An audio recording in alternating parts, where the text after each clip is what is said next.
It says you are live. Yeah, but it lies. I know it does. Sometimes the lies, though, are to prevent us from doing bad things. Oh, you're not a theorist, are you? A conspiracy theorist. That's what the show's about, mate. I'm a all right. complete conspiracy theorist. I'm a tinfoil hatted.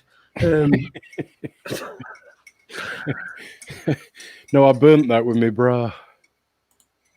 Good evening and welcome to Raconteurs News on this Monday evening. It's the 10th of February, 2020. Ooh, that went quick, didn't it? Yep. 2020. So a big hello to you if you are tuning in. You're watching us on Facebook or you're watching us on YouTube or YouTube, depending on what you want to call it. We've done so much. We've pulled so many irons out of the fire to get this going tonight because my broadband isn't due to be connected until tomorrow. So I've got I'm on a I'm using my Samsung tablet as a Wi-Fi hotspot, and I've got 20 gig on that. When we did a bit the other night, it used about half a gig, so I'm not worried. I think we should get through the whole 2 hours, yeah, that's and also just for the people that were asking me about my dad. Well, he's still in intensive care. He had an operation yesterday, I believe. I think yesterday. Which he had it, or was it yesterday or Saturday? My mind's all over the place. But anyway, was it yesterday? Yeah. So he's still in intensive care. He's being kept under for a couple of days, so that he can heal and it's not going to, it's not going to be in too much pain, because if you were awake, he'd be in far too much pain. So, good evening. Welcome to Raconteurs News. And after that little update, I'll introduce my good old mate there, Aid Hardy. How are you doing, Aid? You are not going to come out on this show today, are you? What do you mean? Well, no, I'm not. No. So no, I've just noticed we didn't have a live thingy up on YouTube, but we have now. Anyway. Oh, you mean come out as gay? Yeah, come on. No. Gay, are you? On here. You think I look like a fat Schofield? Well, I was thinking about renaming my dog Philip Schofield, because he always wants to do a runner. Anyway, enough about your dad's accidents. What about Max? Good morning, Max Igan. I'm going to try. Just give me a second, because I'm going to try adding Vinny Eastwood again, because we had a few problems before the show. Yeah, we had. Hopefully. Hi guys, can you hear me? Good evening. Yeah, we can hear you, mate. And we're not echoing, which is really cool. But you can't hear us, pal. I can hear you too. You can. All right, so it's all working then, man. Yes, we can hear you, mate. We can hear you. Thank God for that. All right. How are you with that brick wall? Did you build that yourself? No, that's one of the green screen options in the background here of the thing that I was just checking out while I was waiting to be added. So no time to be wasted. You can put some. Anything you want up there. So yeah, you can, but I don't have a general background image thing that goes up there. In terms of my green screen, I've got live green screens and videos and things like that, and this one only accepts pictures, which is a bit of a shame. That's what it is. We are just paupers. Well, either that or you just don't know how to use OBS. And because my friend Benny, who really helped me set up my stream here and everything, he helped me to do that. So in either case, I've got to get my stream started here as well. So just give me a sec here. We've got two, maybe three different streams going on tonight. This is going out on Raconteurs and then Vinny down in New Zealand. So yeah, that's right.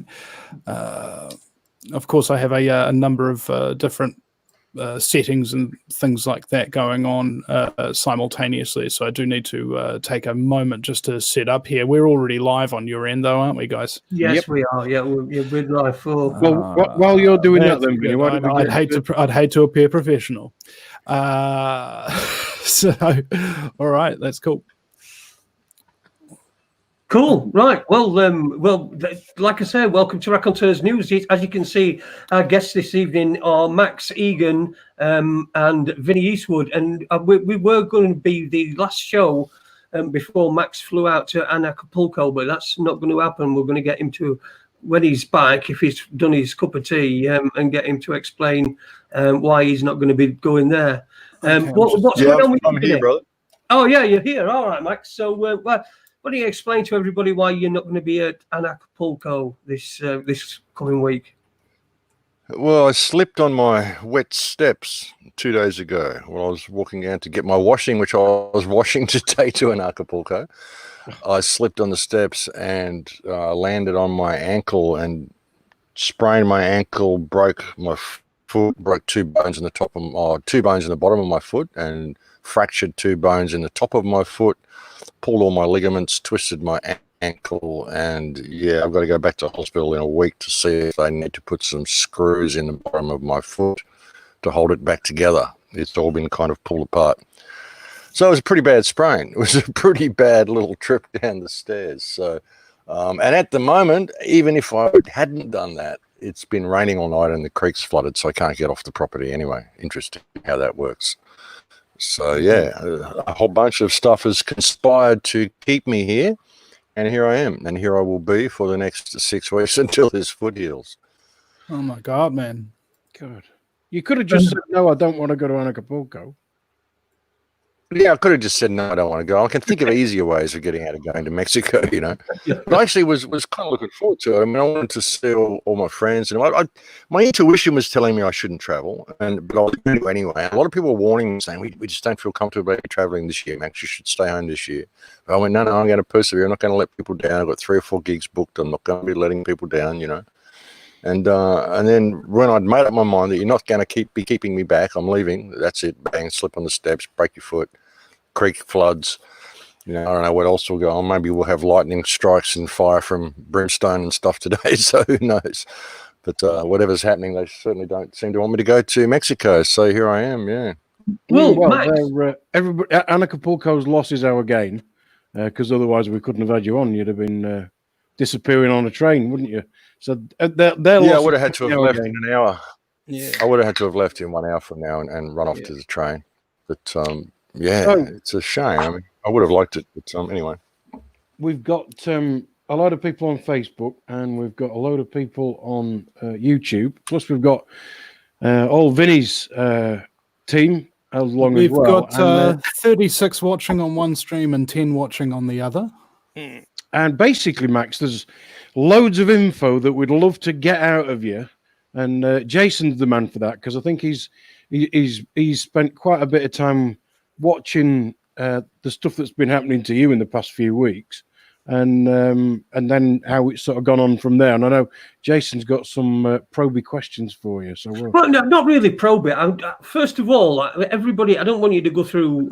I think everybody's that's going to be listening to this show has heard your story and probably seen the videos that you did. And what I was wondering was, how have you found anything different since that's happened? Do you think that since that's happened, it's been for the better or for the worse? You know, how do you find, because for 24 hours there, you had a huge load of new followers and new people that were hailing you and everything, you know, the flat earth people. And then that sort of went away after you came out with the second video. So how are things settling down? And are you getting on an even keel? Yeah, no, I feel good. I've noticed that my voice chatter has stopped, which is interesting. I don't have that constant internal dialogue that's going in the left brain all the time. That just seems to have gone. My health seems to have improved a little bit for some reasons. I don't know, but it was a crazy time, and I've actually had a lot of information sent to me recently about MK Ultra, mind control. I've been contacted by 7 or 8 people now who've had similar experiences. One woman who actually said exactly the same experience: rectangular light that hit her on the head. She thought she was the second coming. She thought the Earth was flat. They locked her up for 3 months. Yeah, it's been a really interesting thing. I mean, I look at it as something positive because I got through it and I have a point of reference for that now if it happens again. I mean, I don't have to wonder about targeted individuals anymore. You hear so much about this sort of stuff, and I've often wondered how to take it. I mean, I know there are targeted people, but some of the stories you hear, you don't quite know how to take it. But well, it's happened to me now, so I know exactly how to take it. I can totally understand these people. I don't think I was supposed to get through it as quickly as I did. There's a few extenuating circumstances as well that I wonder about. Some of the people that I saw prior to this event happening, people, someone that come and gave me some food and a few things like this. I kind of wonder. I wonder how they found me, how I was targeted. I wonder if something was done to help that happen, when I think of the food that was brought to me or whatever. But I just could just be being paranoid. I don't know. But I wonder how they got me. But I also wonder how I got through it. I mean, I think I was supposed to just go completely nuts and end up in the nut house or something like that. And I think if I'd been in town, I very likely would have. It's the fact that I'm out here in the country and I had good friends around me, because I had a full meltdown for probably like three to 5 days. It was, I couldn't make any rational sense out of what happened to me. On the night that it happened, I was just completely, not even myself.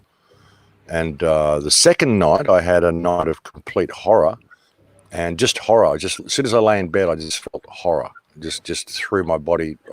Not even terror, not fear, just horror. I felt like I was in a horror movie or something. It was really bizarre. And so, yeah, going through all that sort of stuff, it's really hard to put it in terms. It's really hard to put it in perspective, and it's really hard difficult to still make sense out of it. But, I think I got through it pretty well. I'm kind of surprised that I got through it as well as I did. But it makes perfect sense for me to have done it when they did as well. It makes perfect sense for me to be targeted like that, because I was reaching so many people with the fire videos. And they needed to have me discredit myself. And I found it a little bit disappointing that the flat earthers made it all about flat earth when it wasn't. It was about someone's personality being flipped. It isn't a matter of whether the earth's round or flat or someone having a belief system. It's a matter of someone's personality being flipped. If people looking at those videos, that first video that I uploaded, which I could not upload, I had to upload. It was like the meaning of my life to upload that flat earth video. I felt like I would die if I didn't have it uploaded by midnight, Max, do you mean the one that was about 6 seconds long? Oh, both of them. I had to get that one up before midnight, or I thought I would die or something. It was really weird. And just to explain to people, for those that don't know, where you live. I live out in the rainforest. I live out in the creek. Like it's bizarre. I'm not anywhere in town. I don't have any Wi-Fi around me. I mean, I live out in a valley out in the country. I'm surrounded by trees and wildlife. And, I'm lying in my bed in a shed. I don't even live in a house. I live in a shed. And it's a tin shed. I don't even know how they can direct you with technology through metal walls. But, it's really bizarre. It's kind of unnerving that I could be hit by something while I'm lying in my own bed in a shed out in the jungle, Well, it's not really jungle, but it's rainforest. Well, and Vinny, I just want to bring Vinny in here. Vinny, you did you had a 2 hour, a conversation with Max not long after this, and I remember you did a 2 hour video. I think you said it weren't going to be very long, and it was still 2 hours long, which I saw some bits. I didn't see it all. But what was your first thoughts when you first saw the videos, or when you first were aware that something was happening? There was some shift going on. Well, I never actually saw the video kind of thing. In fact, I got woken up at like maybe 6 o'clock in the morning by a listener of mine calling my house, and then woken up out of bed at like 9 o'clock at night with another listener calling my house. So It was basically my listeners letting me know something's up with Max. You got to talk to him and stuff like that. So I was like, all right, I can take a hint. And so I gave Max a call. He wasn't there. Gave me a ring back. Told me what happened. And I was like, wow, he's not in shape to do a show at the moment, and he's under huge harassment from trolls and stuff like that. So why don't I just do a live stream and, explain to people what happened and stick up for him a little bit, as a friend does. What was that phone call like? Did you call Max, or did Max call you? I'm assuming you called. No, I rang him. He wasn't there, and then he just called me back. So right. So you what was that initial phone call like? What was I'm interested to find out. I mean, did you say? I mean, what you doing, Max? Or, well, you remember the video that Max uploaded after he did all this, explaining everything and what actually happened and that kind of thing. He basically just told me that. So it wasn't anything that anybody didn't find out a day or two later when he uploaded the video, sort of thing. Did Max seem distressed or spaced out or different? How was he different? Because he must have been different. Well, people had just told me that he was different and stuff like that, and he seemed a little manic, like kind of like that. Like Max can get elevated and vibrant and what have you, but this was a little bit different to that. It wasn't like the usual kind of thing. It was more like I don't know if you guys ever seen a crackhead or something like that. You know how they're twitching and their ideas go flow and stuff like that. Now I've seen these exact same symptoms before a number of times when I've had targeted individuals come to my house and try and tell me their story, their ability to stay on track for a conversation. No, it's they're rattling, aren't they? Just rattling. I mean, and that's a clear case right there. It's either they've been on drugs for a very, very long time and managed to somehow conceal all the symptoms all that time, or they've become a targeted individual with some kind of technology that I'm not entirely familiar with. But it's not surprising, really, is it? Considering how much videos he made about the bushfires and how important that coverage was. Sorry, go on. The point I wanted to make when I just got you, Max, to tell us about where you were living and describe that, because for you to actually upload a video, sometimes you've got to leave the house. It's not you're not like us who can just sit in our warm, centrally heated places and just upload something because we're plugged in. For you to actually get a video out when your body's screaming at you that you've got to do it. That's not a little thing for you to do. It's just tell exactly. Tell about that. I actually had people here. There was a healing going on in the Maloka, like a yoga session or something. Here we have a Maloka on the property, and I was fully parked in. I couldn't even get my car out. And if I want to get a video uploaded, it'd make me 12 and a half hours to upload a 1 hour video from my place here. And if I go into town, I can do it in an hour and a half. So I was parked in. I just had to get this video uploaded by midnight. It was like 10:30 or something, and so I did a 6-point turn in my car. It's just moving like a couple of feet at a time to get my car out of the driveway, and I drove down the side of the house here, like through the bushes, scratched my car up, drove over the edge of the front steps of the house, over the edge of the fire pit, and round through the tiny little freaking entrance by the Maloka down at the front of the yard, in the opposite corner of the yard where I live, while the Maloka was full of people doing a yoga session, just to get into town to upload this video. It was the meaning of my life. I could not upload this video. You know what I mean? I had to get it done. And I wasn't able to observe all this. I look back at it now and I just kick myself like, what the fuck? Why weren't you observing yourself through this? You were just caught in this adrenaline. But the adrenaline started about 5 or 6 o'clock in the afternoon, and it built up and built up and built up, and then I got hit that night about 12:30, and then the next few days was just a roller coaster ride, and it's really, really difficult to even put it in perspective. And even when I uploaded that video, like I felt I had to do it, but I was trying to tell people while I was uploading it that it was technology. When I was saying, oh, I'm supposed to be the chosen one, you know, I was saying it in that way, and I was doing little inverted comma signs and stuff, and I could see how they'd done it, how they'd taken certain elements of my life and they'd created a believable scenario. When I say they, I don't know who, but a believable scenario had been created where I could see points in my life where I'd made the right moral choice and blah, blah, blah, and how it's conceivable that I could have been chosen for the, you know, so I'll put it all in there. I'll put it all in your mind so you can justify it and you can see it. And, you know, I started thinking about David Shayler and all these people who've suddenly flipped the way they have. And I think, well, that's what they were supposed to do to me.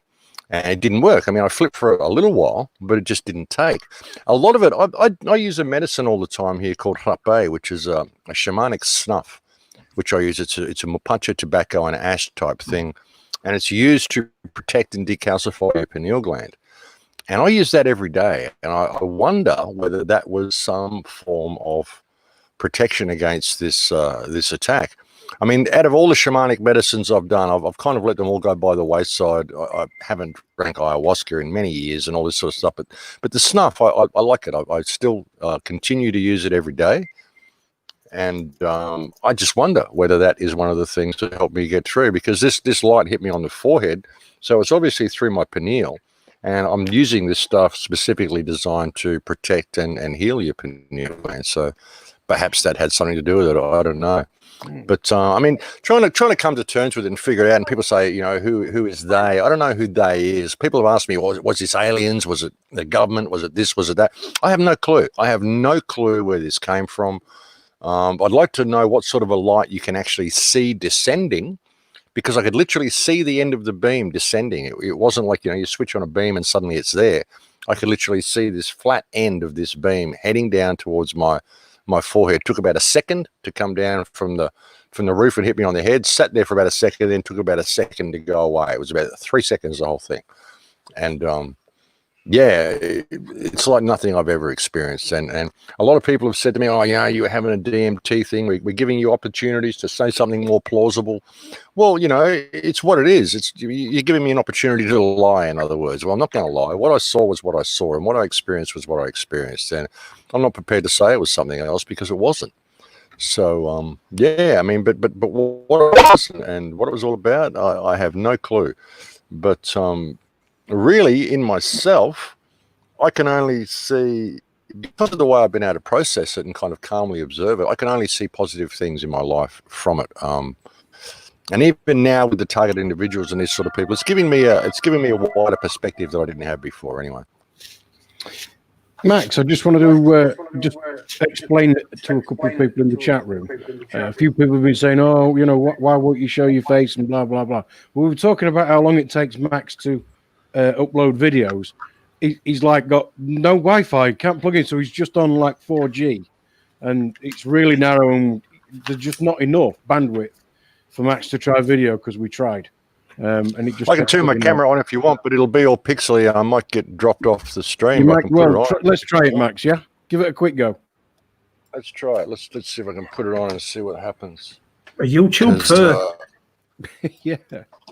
I'm not. I'm cursed. No, not what quite. you said?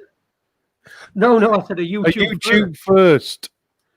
YouTube first. Let me see if I can get this cam working. Yeah, I've just clicked start cam. It hasn't even freaking registered though. I've clicked it. That's how good my bandwidth is. You know, really. It hasn't even registered. A couple of other things I got from the chat room. There were 2 or 3 people said, oh, was he on LSD? Has he been on crack? And even though they're flippant comments, give us an answer, Max. No, I don't do anything like that, brother. I don't use drugs. I mean, I smoke a little bit of weed. Yeah, but that's I know about that. it. I mean, from speaking to you before, you know, you've always been open about that. So I knew the answer to that. It's just, you know, they may have been put in the chat room as a flippant comment, but the one question that just kept rolling as well right at the beginning was, is it flat then, Max? Is it really flat? I have no clue what the Earth is. I don't believe anybody knows what the Earth is. People who say they do have got no clue. I mean, I have no clue what this realm is. I can prove it's anything you want, but that doesn't mean that it's true. I have all sorts of suspicions about what's going on here. But the shape of it, I don't care what the shape of it is. It doesn't affect me. I mean, let's say it's flat. So now what? You're leaving? You know? I mean, it doesn't make any difference. That was one of my points, is that if you say, okay, it's flat, let's say I accept it, kind of like I accept Jesus as my savior. Now what? All right, well, you've got to convert everybody to accept that the earth is flat and that Jesus is your savior. Okay, I've done that. Now what? All right, so that's the problem. It doesn't actually go anywhere. It's kind of like trust the plan, trumps against the deep state. It doesn't require any thought on your part, and it doesn't require any action on your part. It just requires your passive acceptance of this fact. Yeah. See, the Earth's a prison, and that's what I mean. It wasn't about flat Earth. It wasn't about me suddenly changing my opinion of what the Earth is. What it was about was technology that was used against me to flip my personality. That's what this is about, you know. And that's what I found so offensive with the flat Earthers, making it all about them. It wasn't about them. It was about the fact that someone was targeted and they were flipped in order to discredit themselves because they were making a difference. I was waking up a lot of people in the mainstream with those 5 videos. I was really reaching a lot of people. I got 16,000 subscribers to my channel in a month while I was doing those 5 videos. You know, they were getting like hundreds of thousands of views. I had someone stop me in the supermarket and say, hey, you're the guy who's making those 5 videos. Keep up the good work. Brilliant, you know. And so many people had heard about me, and then they would have gone to my channel, and the next video they would have seen would have been me saying I'm the second coming. You think that isn't planned? And then that day, there was a newspaper article came out in the paper naming me in the article. So a lot of mainstream people would have gone and looked me up, and that's the video they would have seen. You know, and then there was major troll farms hitting my channel. Then there was someone claiming I'd plagiarized someone who'd actually plagiarized me. And also there was a coordinated attack against me, and it's because I was making a difference with the 5 videos. So, you know, regarding the shape of the earth, I couldn't care. I don't care what the shape of the earth is. It doesn't affect me either way. People say, oh, it's this and that. No, I don't. I disagree with their logic. I really disagree with their logic. Personally, I think the earth is a prison, and the fact is that nobody knows what the truth is. That's the truth. And it's people who claim they have the truth that are a huge part of the problem. You know? Yeah, I think the earth is more, it rhymes with prison, but it's more like prism, like it's a holographic fractal creation of collective consciousness experiencing itself subjectively. All right. I'd say rather than fractal, I'd call it rectal at the moment. Well, the thing is, as soon as you go into the rectum fractal, it eventually comes back out and repeats the pattern again. So you're right. Now... Sorry, go ahead, Max.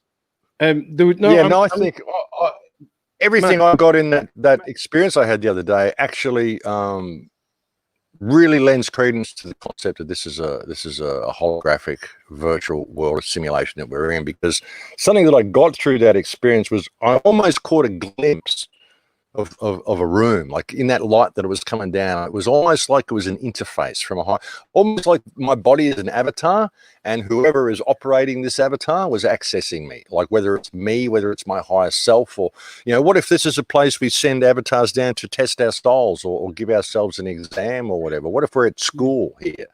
I mean, who knows what's really going on here? But what I got from that talk is, that this world can be anything you want it to be. And what I got through it as well from that experience was, you know, how, like, for people who are saying, oh, it showed you the flat earth. Well, you know, it also showed me how the solar system was infected by this parasitic mind. So it showed me a lot more than the earth being flat. It showed me the whole solar system as planets, as living planets. It showed the solar system to me as a family, basically, and all solar systems are families. That's what, and each family has its own family that lives on it. Like, so each child has its own children, which is the people, the humans on the earth. This is what I was seeing, and how we create the flat world. We create a virtual world within the motherboard, and where your awareness can be trapped between the globe and between the motherboard, and the earth is going to appear whatever you believe it is. That's why belief is the enemy of knowledge, and why belief is subjective depending on what you want to believe. A lot of people, like, truth is subjective depending on what you want to believe. A lot of people took offense to that statement. Truth is subjective depending on what you want to believe. But what if your consciousness exists within two realities? And two realities are different. And your awareness, not your consciousness, but your awareness is between those two realities. And each one could become completely locked in there depending on what you want to believe. So that's the way it works. But I saw how you can have the globe Earth, you could have the Mother Earth, and then the Earth on the motherboard. And then you could have the holographic world in there, which would also be the electrical universe, which is also the fractal universe. So I see how all of these concepts complement each other and can all coexist together, and it depends on where your awareness is. So that's what I got through the whole thing, and yeah, it's a collective projection, depending on what consciousness wants to believe. And if you can convince enough people that they live on a flat motherboard, maybe human consciousness will end up locked in a mainframe. And have we already done that? How far down the fractal are we? That's the question I was getting through this as well, because if I'm being accessed by a higher interface, well, how far into the fractal are we, and how many times have we done this? It's an interesting question. Max, a couple of things that come out of the chat room, and then I just want to move on to the very noisy text that I just got as well, for which I apologise. A couple of people in the chat room saying, sorry, can't take Max seriously because he's obviously mentally ill. Well, if the world that we're supposed to believe that we really live in is real, then we're on this mentally ill, trust me. By that definition. And I think Raconteurs has always been a platform where anybody can come on and put their own case forward, because the only truth that we know is our own truth, and that's all we ever ask anybody to talk about. Anyway, that text that I got was my very good friend Carl, who quite a while ago, longer than I care to mention, lent me this book. He's just sent me this text, and it basically says what Max has gone through is the first chapter in this book. Which Carl's read, and me being really shit, I haven't. But I'll read the title: The Origin of Consciousness in the Breakdown of the BICAMERAL Mind. Whatever that says. Bicameral mind. I knew that. Okay. Bicameral mind. The origin of consciousness in the bicameral mind. Yeah, now, my good friend Carl, when he first lent me this, says basically the first chapter, which is only, hang on, I'm just trying to find it now, not many pages, explains it all. But then the rest of the book is many, many, many different examples of proof that it's true. But anyway, what he says is, Max, the first chapter of this book is exactly what happens here, and it's written by, God, I don't know, Julian Janes. Put that up on the spine. Okay. Well, people who think I'm mentally ill from having this experience, I mean, get over yourselves. I mean, a lot of people have these experiences. And go and look up MK Ultra. Go and look at the DARPA mind control patents. Go look up Voice of God technology. Actually, there's a video that was posted. It's in my favorites. It's called something like 5G and the AI, something like that. But it's right there in my favorites on my YouTube channel. It's a very, very good video. It shows how this is done. This technology exists. They've been doing it since the 1950s. So, if you think I'm mentally ill, well, like I said, get over yourselves. I don't really care. If you think that, that's just the way it is. I will continue to research and do what I do, Yeah, and, whatever your truth, Max, is, we've always got time for you to share it with us. Whoever agrees, disagrees, it almost doesn't matter. I mean, I said right from the beginning, what we do here is more of a therapy for Jason and I than anything else. And to listen to everybody else's point of view, surely it can only help all of us. Because if we learn one thing from anybody, well, we've learned, haven't we? I'd like to make a statement there, though. I think objective reality does exist. It's measurable. It's quantifiable. So to say that there's no objective truth, I think, is just simply not true. I mean, I'd like it if that was the case. Like, I'd like to be able to say that there's a possibility that what happened to me when I got busted and getting complex post-traumatic stress disorder didn't happen, right? I'd like to say that there's a possibility that that never happened. It was all in my head, that kind of thing. But unfortunately, it did happen. It's objective truth.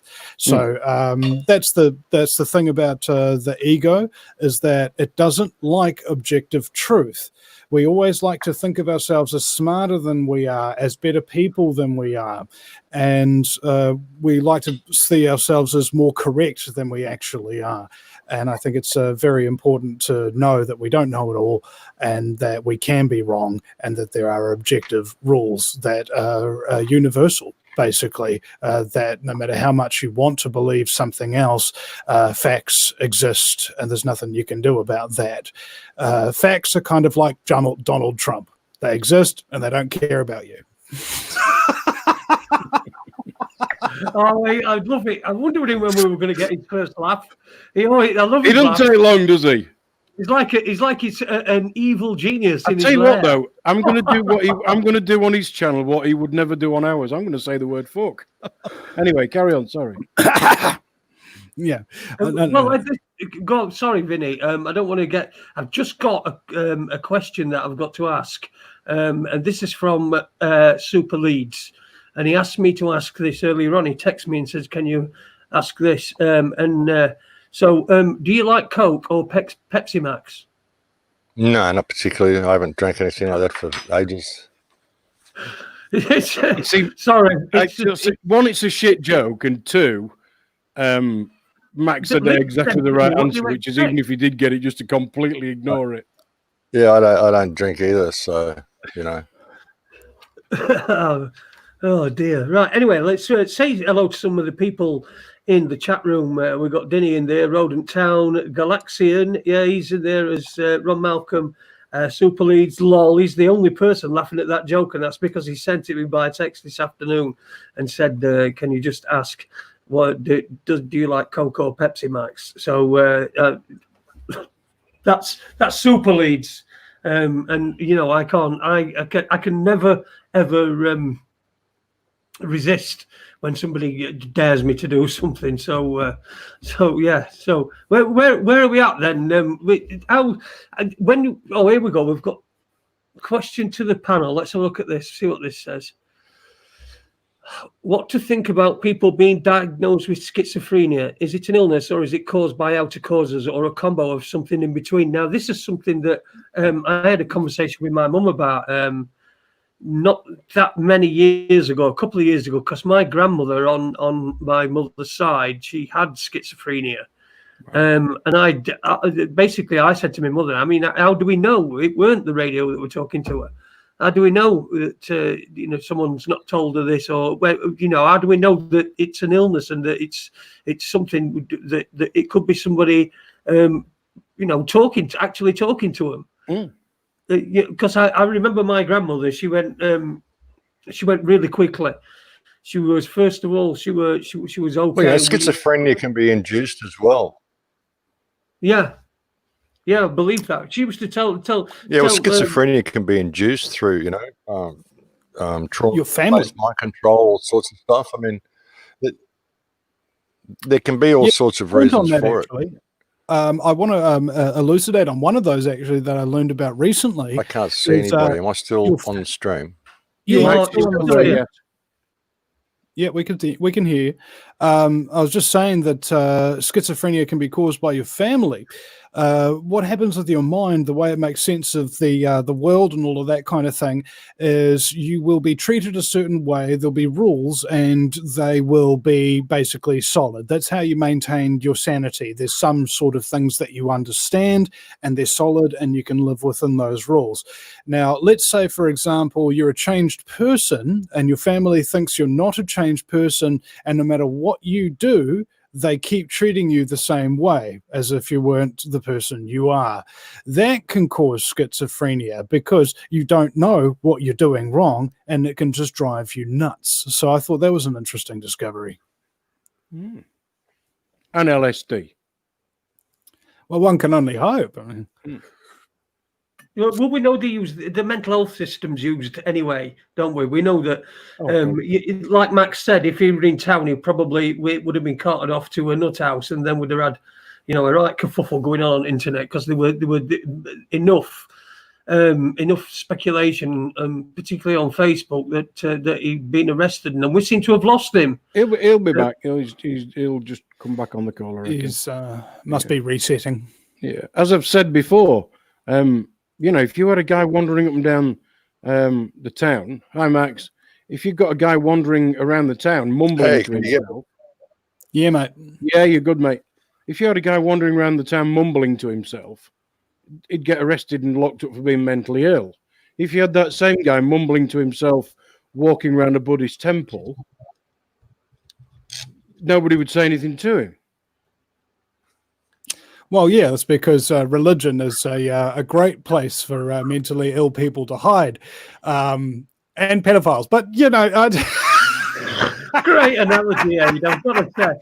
Well, I'm walking around a Buddhist temple against a bloke with a 2-litre bottle of White Lightning walking around town mumbling to himself. Yeah, there's quite a big difference. But mentally ill is what? What? Just because it's different from what is normal to one person, it's just...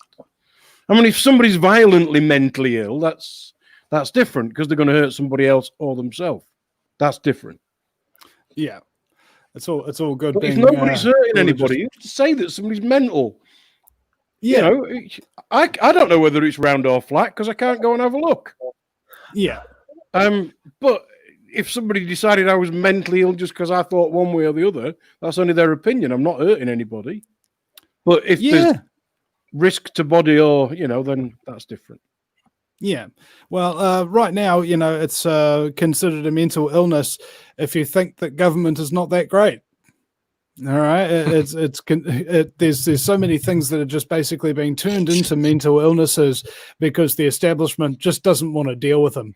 Oh, this person discovered germs. He's mentally ill. Let's lock him up. Oh, this person discovered this, that, or the, even Philip K. Dick, the science fiction author, and I think a lot of really talented people struggle with quote unquote mental illness, because I think what causes mental illness is that the world that they think that they're supposed to be living in, the world the way it's supposed to work, is not the world that they're told about, right? That's the thing. And I believe that anybody who wakes up to anything of real significance, like ranging from 9/11 to fluoride or vaccines or anything that changes your worldview radically, can suffer a decent period there of fully just being a mental case, especially if you're spending hours a day listening to Alex Jones like I was. That will give you mental problems, bro. Like, you ever listen to Alex Jones on repeat? So you by the time the day's over, you've listened to 6 or 7 hours of Alex Jones. No, it's not good for you, son. However many years ago it was, Vinny, Jason kicked my ass into gear. And what it took him 6 or 7 years to do, I did in 6 months. Because I was working in nightclubs with the music in one ear and my tablet in the other ear, watching stuff on YouTube all night long in a nightclub. Just over and over and over and over, and I just. But once you know, you can't unknow. So it doesn't make any of us mentally ill, because I think if sanity is being what other people called normal, I don't want to be sane ever again. That's the thing. Most of the people in society are mentally ill because this is a mentally ill society, and if you're well adjusted to it, then you have serious issues. It's like Judy Krishnamurti said: "It's no measure of health to be well adjusted to a profoundly sick society." And I mean, what I experienced was what I experienced, and it is what it is. I don't really care what people think about it. I don't do this for popularity or anything. I kind of do it because it needs to be done. Is this camera working? Can you see me now? Yeah, you're good. Yeah, very well. Apart from your ankle, amazing. Oh, my ankle, it looks great. I got the super boot on. Don't know if you can see that. Do people know how much all these theatrical props cost us? I just love the irony of I had to go and make my paper mache crutches, you know, for the set. I love the old flat earther wearing a moon boot gag. Yeah, I don't know why they call it a moon boot. Oh dear. Prick of We've an suddenly idea, turned into a comedy fest.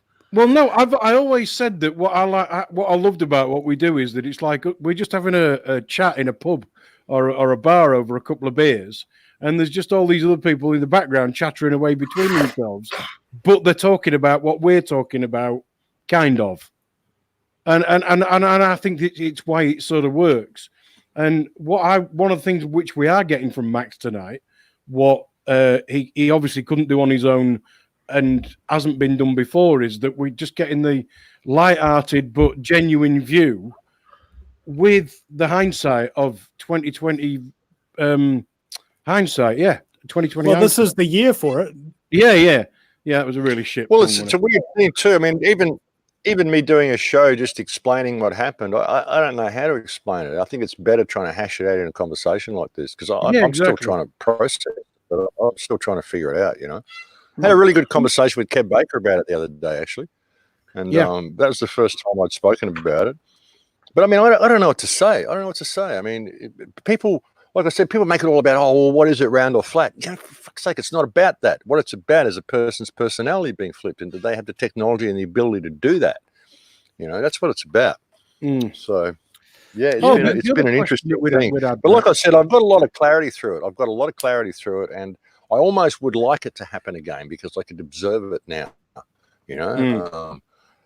I mean, no, I wouldn't like it to happen again, but if it did, I could observe it now. If I start to get that adrenaline rush, and I think I could observe it if it were to happen again. So it's almost like an immunization they gave me. It got me for a little while, but it didn't take.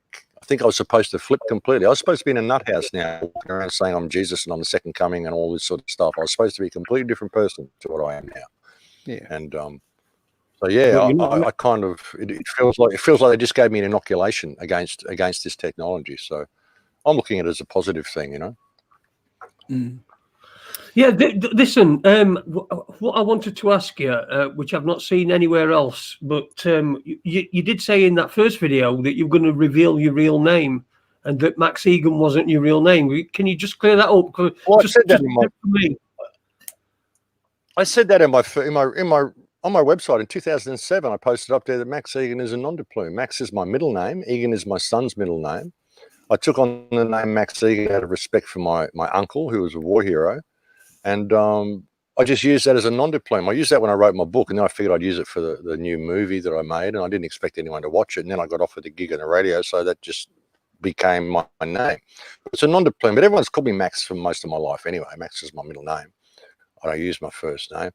But that was also, to me, see, they wanted me to say the earth was flat. They wanted me to say I was the second coming, and they wanted my real name because they want to stop me traveling, I think. You know, people say, how come you can travel so much and do all this stuff and you never get stopped at airports? It's because my real name's not out there, and there's no connection to me.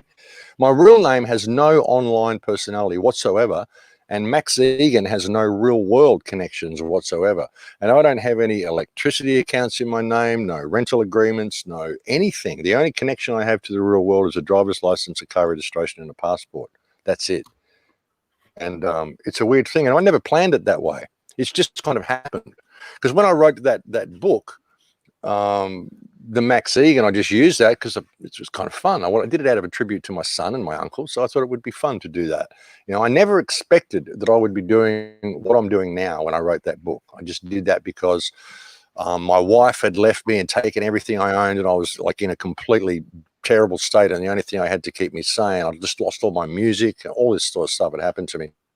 The only thing I had to keep me sane was to lock myself into my research. So I sat down for 18 months at the computer and I wrote a book, you know, because that was my therapy, you know, and I used the name Max Igan for that. And so it kind of stuck, you know, and Spirit's kind of done that. It's kind of put me on this path where I'm completely outspoken, but it's really difficult to locate who I am and to get any tabs on me or to target me in the real world because they don't have my real name. and there was a real thing in my head that I had to put my real name out there, and that's because they want to target me. I'm pretty sure that's the only reason they would want me to do that. I'm not going to tell my real name to people. Why? What's the point? Why do you want to know my real name for? Are you a cop? You know, what's the difference? I don't want to know. It would just something that. But that's the thing. I've always been Max. I've always been Max. It doesn't matter what the last name is. I've always been Max. I mean, the last name, my real name, isn't anybody famous, anybody important. If you knew my real name, my legal name, you'd look it up and it wouldn't make a lick of difference to you. You wouldn't find out anything about it. There's no history on that name for anything. Not a criminal name. Never been to jail. Never done any bad stuff. There's no point in it. The only people who would be interested in that would be people wanting to limit my movement and to find out where I am to be able to target me. And it's a weird thing that, like I said, I never planned to be on this path, but I used that non-deplume to write the book, and then the path just unfolded. So Spirit has kind of provided me with this name and put me in this position where I'm just sort of this free spirit that's doing this, and that's the way it's going to go. It was whatever it was, that MK, whatever it was, that was the three things I had to do. Say the earth was flat, say I was the second coming, and reveal my real name. And I actually did on the video. If you look at the video, it's not up now, I deleted it. But if you look at the video, there's an edit there because I actually did reveal my name. Then I thought, what am I doing? I've got to leave the country soon. They're going to stop me at the airport. I thought, no. And that's why I said on the video, I can't tell you now, but I'll tell you soon. And when I do tell you, you understand why. It's because I would have been out of the country when I told you. But so there was all this stuff as well. I felt like I had to leave the country. I had to get out of the country straight away, you know. I had to tell you my real name. Then I had to go to the airport, you know what I mean? So there was so much there to trap me. And yeah, it just didn't work. It didn't work. It's just, sorry, guys, it didn't work. You can't get me that way. You know, you have to do a better job than that, get a better handler. But yeah, people who want my real name, forget it. I'm not telling you my real name. What's your real name, you know? Well, actually, Max, my real name is Adrian Hardy. Listen, we're not bothered. We're not bothered. No, but there's a point to this. Is what you want. There is a point to this, yeah. Max. When it comes to traveling, you get to the airport, get in the scanner, and me, no, not getting in your scanner. Take me into the room and everything. I'm cutting this really brief because I've said this before on this show. There was two guys there, and one of them was just some of the things he was coming out with. He knew stuff, and very quickly I said, "What am I missing here?" And the other guy said, "If you call yourself a conspiracy theorist," I went, "Well, I wouldn't," but. And he said, "He's 10 times as bad as you." So we said things like, I don't know, Max Igan, Vinny Eastwood. He opened my passport and looked at me and went, "Raconteurs news." Yeah, so there you go. You know, now whether that's because he was watching stuff of his own free will, because he was into that sort of stuff anyway, or whether we are, I don't know. I don't fucking care either, really. But see, when I travel, there's no red flags. When I travel, I'm just an old Australian guy. I wear my hat. And I look like a guy from out on the farm, and they just wave me through. Most of the time when I'm in the United States, I get TSA pre-screens. They don't even make me take my laptop out of my bag half the time, you know. Oh, who's this old guy in denim with his hat on? He's no danger doing it. He's an old farmer from Australia. They just wave me through. So, you know, it's kind of, the universe has kind of worked out this way. And I never planned any of this. I never planned on having a non-deplume. I never planned on doing radio shows. I never planned on any of this stuff. So I never planned on being a speaker. Being a public speaker is the last thing in my life I would ever have told you I would be doing. Even being an activist out on the front line and doing all the stuff that I've done since I became an activist is the last thing I would ever. I mean, I was a musician for my whole life. I was living a superficial lifestyle. I didn't really care about people that much. I was a muser. I just want drunken people everywhere. Why do you even come to these venues? You know, I spent years playing on stage, watching drunken people, thinking, why on earth are you people here? You know, and that was my life. But I used to research stuff on the side, but that was my connection to the real world. So I used to just leave that and just go out and explore ancient ruins and go out in the country and do all sorts of stuff like that. So it's weird how my life has created this path for me. And then it provided this non-deplume for me, and it put me in a situation where I've got this anonymity. And when I got on this path, I said to myself, "You're going to speak the truth, and you're not going to have an agenda. You don't have any fame or fortune you need to make. It's not even your real name. You have no stake in this whatsoever, but to tell the truth as you see it and wake this world up, irrespective of the consequences. You know, it doesn't matter if you die in the task. You've just got to push forward and do this because it needs to be done. And that was my attitude. And having that attitude, I mean, some of the stuff that I've said, if they knew my real name, I'd probably be in jail already. I would have disappeared already if my real name was out there. I don't think I would have been able to get away with half the stuff I've said or go half the places I've gone. So it's just the way Spirit worked it out, I think. And, you know, I'll just keep going, and I have no stake in the outcome. I'll just keep riding the wind until it goes. Like, even with this, I mean, I don't make the decisions. It just happens, you know. Like, so many people were trying to talk me out of going over to Mexico. People saying you shouldn't be traveling this year. There's this coronavirus and it, you know, whether that's real or whether it's fake, it's still, they're using it to lock down travel and to put people in quarantine, and to, you know, you don't know what's going to happen when you leave the shores. You don't know whether you're going to be able to get back. And if you do get back, you may end up in quarantine and all sorts of stuff. People were saying, you know, and all this stuff that you've just done with the fires, you shouldn't be traveling through airports. And so many people, and my intuition was sort of going off thinking, yeah, you probably shouldn't be traveling this year, Max. You said you weren't going to travel in 2020, but here you are traveling. And but I made up my mind, I'm not going to let anybody down. I've got all these gigs booked. I'm going to go and do it, you know. And then bang, slip, break my ankle, creek comes up, and that's it. You know, you're not traveling. You know, we've been telling you not to travel, and you're not traveling. So Spirit just works in weird ways, and I just go with it. So, you know, it's put me in this position, and it's given me this name with no real planning. When I wrote that book, I had no intention of ever becoming a radio host. This is the last thing on my mind. So, you know, it just is what it is, brother. Well, I think we've done that to death, and there are a lot of people that are asking questions in the chat room. Did you hear any of that? Am I gone? Yeah. No, you're there, Max. Yep, we heard you, bro. I wanted to talk about the trolling, actually, because I don't know about if you guys have noticed, but within the last camera, I can't hear any of you. Okay, well, within the last few years, the trolling online has gotten really, really bad. Have you noticed you can pretty much say anything, and all of a sudden people come out of the woodwork and are like really aggressively at you, kind of thing? Like there's no civility or compassion or anything like that, and people are just basically being mean to each other, right? Really ugly to each other out there. And what's happened is a lot of people have been talking about this, like maybe it was Trump, maybe it was the Flat Earth movement, maybe it was QAnon or whatever it was.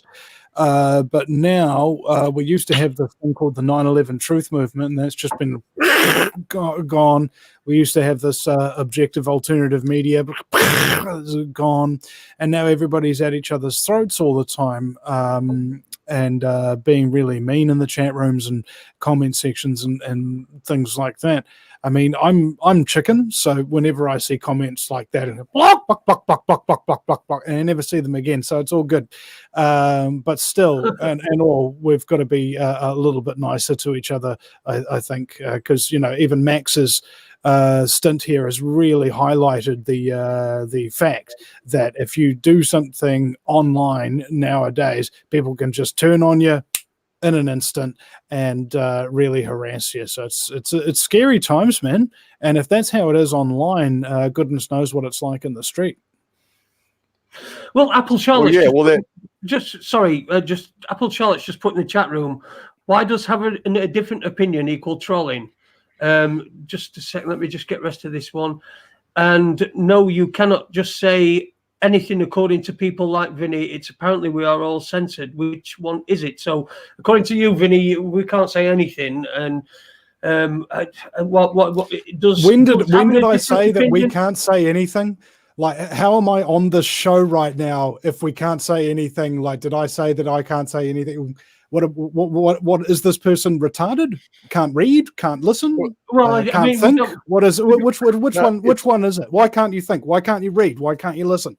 Okay, answer me those three questions. It's the things people saying, why can't you, having a difference of opinion isn't trolling. No, it isn't. But logging onto a thread and saying, you shill, rah, rah, rah, that's trolling. You open your thread with an insult and an accusation, you're a troll. I don't care if it's a difference of opinion. You're a dysfunctional, disrespectful, head up your ass, ego-driven troll. That's what you are. You log onto a channel and you open with an insult, go fuck yourself. Okay? Yeah. That's my attitude to that. If you want to have a discussion, I'm happy to discuss anything. You're going to open and say, you're a shill. That's the first thing you say. I'm just going to hit the block button because I don't want you there because you're too unintelligent to have a decent conversation. So fuck off and grow up and get over yourself and learn how to become a human being. Get some communication skills and come back. Have a discussion about it. I'm happy to talk about a difference of opinion. But if you open up and call me whatever, call me an agent because I don't agree with your belief system, then you're an idiot and you're a huge part of the problem. And not only that, you're likely someone who's paid to do that from a troll farm. You know, so that's my attitude towards these people. And that's trolling. And that's not someone having a difference of opinion. You come to my channel, you open with an insult, then you're a troll. You're not having a difference of opinion. Get over yourself. Yeah, good answer. Completely agree. We completely agree here. I mean, we're a happy, nice people. We tried to get both sides of an argument, and we won't. Both sides. We've had both sides of all sorts of different arguments on here, and we speak to anybody and everybody, and we didn't. Apple Charlotte wasn't. I didn't read the comment out properly. I should have put it up on the thing, but because I'm reading it, and then the chat's going up and up and up, and I didn't read it. So Apple Charlotte, I didn't read the question out, so correctly. So if she wants to put it back in, I will put it up on screen so Vinny can read it on his own. But that's the problem with most people is that they don't want to discuss something. They want to be right, It's like with the whole Christchurch thing that happened. People that want to debate me on that don't want to get to the bottom. They don't want to get to the truth. They just want to be right. They just want to prove me wrong because they want to be right. It's not about getting to the truth. And that's what it should be about. And I don't need to be right in anything that I say. I just look at things and I examine them and look at them objectively and offer an opinion. And if that opinion is wrong, I'm happy for someone to point that out. But not if you come out and say, you're a shill, you're an agent, this is this, and you're an agent because you don't think that. Well, you're an idiot. You're an idiot and you shouldn't even be talking with grown-ups, So that's the thing. Most people don't want to debate. They don't want to talk. They don't want to discuss. They just want to be right. They have this thing. The human race at the moment has got this incredible mentality where the most evil and noxious and toxic and terrible thing you can do ever in the world is to be wrong about anything, And yet, how can you ever learn? This is what we come here to do. We come to this earth to make mistakes and learn how to do things properly. We're wrong a lot. That's called being human. And if you won't ever admit you're wrong, you don't ever learn anything.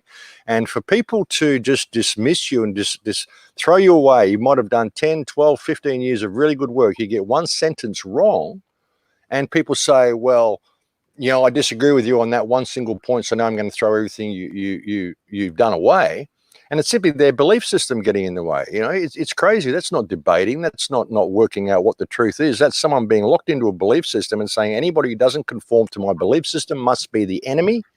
And that's a ridiculous way to think. And it's a program. And if people can't see that, well, it's just ridiculous. People should be able to offer differences of opinion and they should be able to do it respectfully. If they can't do it respectfully, they need to grow up and get over themselves because, That's a good description of a troll, anybody who's disrespectful.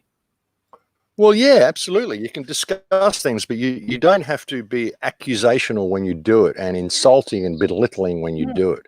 Now, people get out there and they wave their egos around, I can't believe that you would think that. You're just such a fool, unsubscribing. That sort of stuff is a troll. If they post there, I'm unsubscribing, that's a troll. It's a troll from a troll farm. They would only post that there because they want others to unsubscribe. They're trying to discourage people from looking at your stuff. This is trolls from troll farms that do this sort of stuff. People who just post a comment just to say something negative. These are generally trolls from troll farms, or people who just want to get traffic to their channel. I mean, the amount of people that will use your name and post a derogatory video just to get traffic to their channel because they want subscribers, because they want to be right. It's crazy, It's absolutely crazy, and it doesn't help anything. That's right. And what was his name? Christopher Bolin had a good saying about this, about 9/11 shills and trolls and things like that. He says there's two types of people, basically. And there are the people who give the information, and then there are the trolls and shills who attack the people who are giving the information. Okay, that's essentially the main difference between whether or not somebody's a source of information or a trolling shill. I thought that was very important to really highlight. And also the comment from Apple Charlotte, I said the majority of the truth movement claim we are being censored, but Vinny just states that people can say anything these days that's contradictory. Okay, now there's this thing called context, and when you put things into it, they make a lot more sense. So, is there censorship going on? I've been demonetized. Press for Truth has been demonetized. A whole bunch of other people doing. Our subscriber levels have gone down dramatically. Our views have gone down dramatically, but nothing's actually happened apart from the shadow banning, the shadow censorship. So is censorship going on? Yes, it absolutely is. And when I said that people can just say anything these days, I'm talking about the chat room when I will go and do an entire show, or maybe have been doing shows for 10 years or something like that, and then people will come in and just say the first thing that comes into their head, it's an insult, it's mean, it's cruel, or something like that. That's what I meant. In context, that's not contradictory. Okay. Excellent. Fair play to Max coming on here. A bit of respect, like him or not. If you don't like a person, why the F do you listen to them? Yeah. Well, I don't know. There's a lot of talk radio show hosts that I don't like, that I might listen to on occasion, like in the mainstream media or something like that. It's not because I like them that I listen to them. It might be I'm monitoring enemy communications. I just want to grab hold of a couple of things that are quite a way back in the chat room. Somebody put, there was an important question from Misha. And I've been right back through the chat room and I can't find it. So apparently there was an important question that Misha asked, but I don't know what it was. So, yeah, but I think that were about, listen, I think I saw the question, and I think that was about somebody, it was about somebody else. It involved somebody else. Right. And that other person, I didn't know. I've never seen him. I've never really heard of him. So I just decided that I weren't going to go down there because I've got no idea. Yeah, fine. I've got no idea about that. Another question, and again, I can't remember who this was, but this one's another one for you, Max. Has Max heard of Gail Cord Schuler? No, I haven't. Sorry, don't know that name me at neither. all. Max, completely new on me. Anybody? No. No. Good. Okay, that was quick. If whoever asked that one, please put something up because we're all intrigued now. Another question for you, Max. Is 5G still the biggest thing to concentrate on, or is there something else? 5G is part of the whole control grid. I mean, like I said, that film that I posted by somebody else on my channel, look at my favorites. It's got 5G AI in the title. 5G is just the carry wave they need to do what they want to do with this smart grid that they're rolling out. But I even suspect that 5G's got a hand in what we're seeing in China with the coronavirus as well. I wouldn't be surprised if that's 5G related as well. How they can simply excite the oxygen molecules and perhaps trigger this in people, because it seems the coronavirus is simply the common cold. Perhaps it's been modified or whatever they've done. I don't know. But I'm hearing terrible reports come out of China, and I think it's all related. The whole end game is this whole AI smart grid, moving us all out of the country, Agenda 21. It's all linked. It's all linked together. The smart grid, the cell phones, the 5G, the Wi-Fi, the vaccinations, all of it. It's all linked together. The surveillance culture, the social crediting system. It's all linked together. 5G is definitely an integral part of it. If we can stop the rollout of 5G, it will really put a spanner in the works. But they just seem to be pushing it. What we do, they just seem to be pushing it. So it's an interesting thing. But yeah, I mean, it's all part and parcel to the same thing. Max, there's another one for you on the screen. Yeah, it says, how does Yeah, I mean, it's been contrived. This whole thing's been contrived. This firestorm, this whole situation here in Australia has been contrived. I'm convinced of that. I mean, it took 20 years to set up, but they've sprayed the whole place with incendiary dust. The fires have started up all over the country. So, it's definitely been done by design. I don't think there's any way that people would think that this is a natural end, If anybody's asking questions about the fires in Australia, just go to the Crow House on YouTube, and Max has done, is it 7 or 8 videos, Max? 8 videos I've done. 8 videos, yeah. And the information in there is astounding. So if you want to know anything about the fires, just go and have a look at those, because thank you, brother. It doesn't surprise me that it's raining here now either. After all the stuff that I put in those videos, it doesn't surprise me that they made it rain. So many people working out that they control the weather, they can do the droughts, they can create these rainstorms and firestorms. So they've really given it to us. Like in Australia here, since the start of the year, we're only 5 weeks into the year, 6 weeks into the year. We've had firestorms, dust storms, hailstorms, droughts, floods. It's crazy. We're only 6 weeks into the year. They're really giving it to us here at the moment. But you might have I don't think there's any doubt in anybody's minds that they're controlling the fires and starting the fires and controlling the weather. You might have to change your name to Moses Egan. Part the water to get out of here, try to part the creek to get out here. You're going to get yourself one of them Moses baskets that they've got for the babies and stuff, bro, so you can float your ass home. Yeah. Well, but they come in with the firestorm, so they burn everything out, and then they come in with the rainstorms just to wash the remainders out afterwards. It's a pretty effective way to get people off the land. I recall there were huge rainstorms and things like that in Australia a while back, with thousands of cattle dying and stuff like that. It was pretty horrific, man. Well, what they've done after all these fires, I mean, the fires have burnt so they really scorched the ground so badly. The fires are burning so hot, and then all these rains have come and they've washed all this ash and residue into the river systems and killed heaps of fish and clogged up river systems. And if it was just a gentle rain after the fires, it would be okay, but it's been torrential, so it just washes all that crap into the water supply and into everything. So it's all by design, brother. And they seem to do this every time there's a bad firestorm. There's always torrential rains after it. And you can't tell me that's not by design. I mean, a couple of weeks ago, we had major hailstorms in Canberra, like hailstones the size of golf balls, that was destroyed almost every car that was parked outside in Canberra. And then the next day or 2 days later, there was a huge firestorm break out in the area. I mean, how does this happen? I was just looking for an article that when I was out in Thailand last year.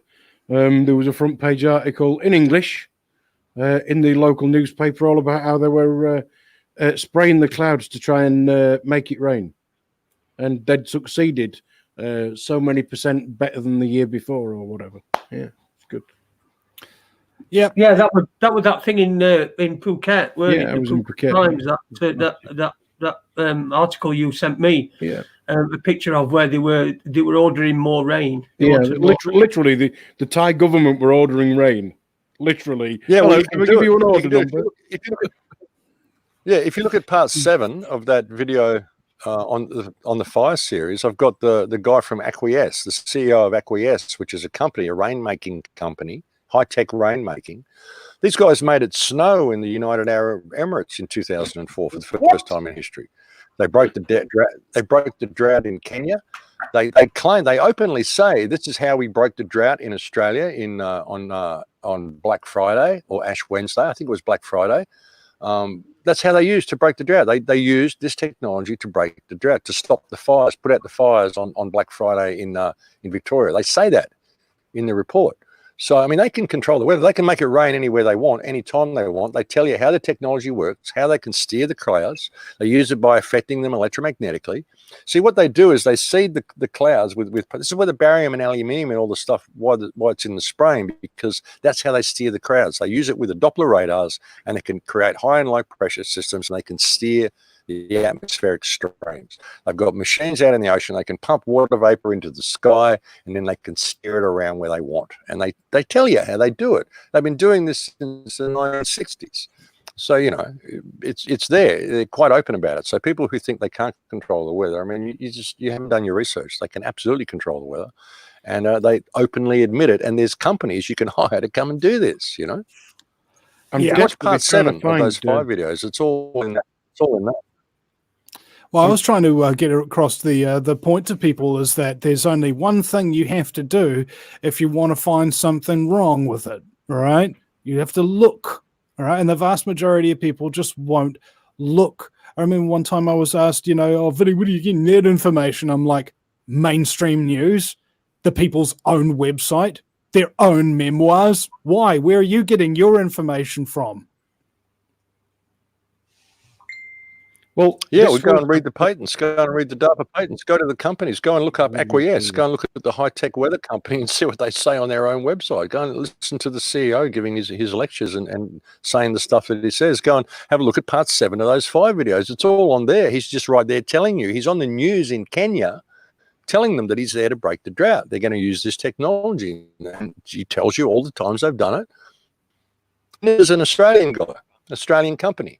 And so why have we got these fires and droughts and stuff happening here when they can do this with the rain, and they admit that they can do it with the rain? I mean, Beijing even had a whole newspaper article how they kept the rain away from the Olympics. They did all this stuff. They did all this. It's like chemtrails. I mean, they were using rockets from the ground. And they did all this stuff, and they changed it so that it was a completely beautiful sunny day and no rain for the Olympics. So, you know, they openly admit they can do it. Yeah.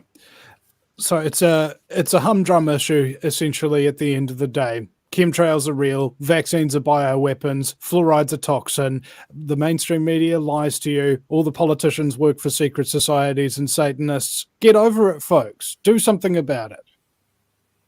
Talk about it. If people don't accept it yet, and that's what Mark Passio was talking about, is that the magic number is 51. 51%. Yep. Area 51. Once you've got 51% of the population that know these truths and these facts and can just, you know, rattle off this, that, and the other to prove their point, you're not going to have really too much of a problem overthrowing the current system, because the system will already be gone. But, you know, it took a long time for people throughout history to bring about really logical, basic, obvious things to the public attention. It's all very well if you or I or a couple of people we know also know this thing. But unless the majority, 51% of people know it, we are pissing into the wind, folks. Yeah, that's the thing, you know, there's not enough people sharing real information. Too many people arguing over details. And this is how they destroy things. It's how they destroyed the 9/11 truth movement. You know, people started arguing over the details, you know. You know, was it this, was it that, was it thermite, was it directed energy weapons, was it this, who was it? You know, what we know is that it wasn't what the government said. That's all we need to know. You know, we can figure out the rest later. Calls it the 9/11 bowel movement, doesn't he? Yeah, well, that's the problem, is people arguing over the details. That's what happened with Christchurch. People wanted to argue over the details. Was it fake? Was there enough blood? Was there real shell casings? Was there this? Was there that? No, you don't even need to talk about that, because the official story was that it was a lone gunman. If you look at the shooter's video, there's people in red running around. There's a car that leaves halfway through. So that car's seen wave through a police roadblock later on in a news report. So if it was a lone gunman, then who are these people? That's all you need to ask. And then there can be an investigation. You can see what actually happened. But arguing over the details, you know, arguing over all the, oh, was it this, was it that, was that? So it turns into a big schmozzle. And then if you don't agree with me on the details, then you're the enemy. This is what happened with me. When I just pointed out what I saw, people started, there was a huge movement launched against me to claim I was the enemy, and I was supporting the New Zealand government story because I didn't say it was all fake and that there were no victims. And all I was saying was, listen, you can prove on the shooter's video without any debate, no conjecture, no speculation. You can prove with the shooter's video that the official story is a barefaced lie. The media is telling barefaced lies, and so is the government, because if it's a lone gunman, then who are these people? Simple as that. That's all you had to say. But nobody got that. And when I tried to point that out, I got attacked and vilified, like, to the extreme. So it shows you there's a fully controlled narrative within the independent media as well that wants you arguing over details. Yeah, you're right. Divide and conquer. Divide and conquer is the way they do it. And it's always with people making fuss over the details and not looking at the event as a whole and not looking at it as a standalone event. They go in with confirmation bias and they want to see certain things, and so they see them. And that will happen every time you look at anything with confirmation bias. So that's what happened with 9/11 as well. It's impossible for 19 hijackers with box cutters to bring down 3 buildings from some guy operating the whole event in a cave in Afghanistan. It's simply not possible for all these securities to fail. It's not possible for buildings to collapse like that, for a plane hitting a building. I mean, the official story is a fairy tale. It's absolutely a fairy tale by anybody's standards, and that's all you needed to focus on with 9/11. Same with Christchurch. All you needed to focus on was the fact that the official story can be proven to be a barefaced lie simply by the shooter's video itself, because who are these guys? So we've got opportunities like this in all these events, but people get caught arguing over the details, and then if you don't agree with them, you're the enemy, and they launch smear campaigns against you. If you try to point out the simplicity of the situation, they launch smear campaigns against you. And it happens all the time, and that's where we fail. That's why there's no unity and there's no focus, because everybody is too interested in being right. I saw something you didn't see, so I want to argue about it. So because I want to be wrong. Well, if you put that amount of effort into actually exposing the government for what they did, perhaps we'd get somewhere. But no, you don't put that effort into exposing the government. You put it into hacking down someone else because you want the glory. You want to be the new guru. You want to be the new one or the new thing or whatever. I mean, that's what's wrong with this thing. And that's another reason why I didn't put my real name in here. And for the first 3 years or 4 years that I did this, I didn't even show my face to people. Didn't even want people to see me. It's not about me. It's not about me. It's not about anything like that. It's about the truth, and it's about freedom. And even the term the truth movement is a loaded term, because nobody knows what the truth is. That's the truth. This should be a freedom movement. Establish the freedom to find out what the truth is. This is about freeing the human race from bondage. It's not about the truth, because we don't know what the truth is. What we need here is freedom. We're in a slavery system, and we're being slowly killed and tortured in this system because we're so intent on arguing with each other over details. That's the truth. So let's start cooperating with each other and respecting each other and establish some freedom. Then we might find out what the truth is. Let's get a little bit of focus on what the real issue is here. That's my problem with this whole thing. Yeah, and I really did want to talk about the Christchurch mosque massacre as well. I had people saying that I went with the official story and all of that kind of stuff, and it was just like, did you listen to anything I ever said or did? I mean, my God. All right, so we had a gun bans were being talked about in New Zealand long before the Christchurch shooting. Brendan Tarrant was an Australian citizen who got money from BitConnect, which didn't exist at the time, to travel around the world to multiple war zones, was said to speak the local language so well that locals confused him for a local. He comes to New Zealand. He gets some legal guns. The police gave him his license after they checked his referees, which were on 4chan, that had never met him, which was against their protocol for giving out weapons. So the police illegally gave this man weapons. Okay, and then the guy starts acting crazy at his gun club in Dunedin, which is just south of Christchurch, and he gets reported to the police, and the police ignore the reports.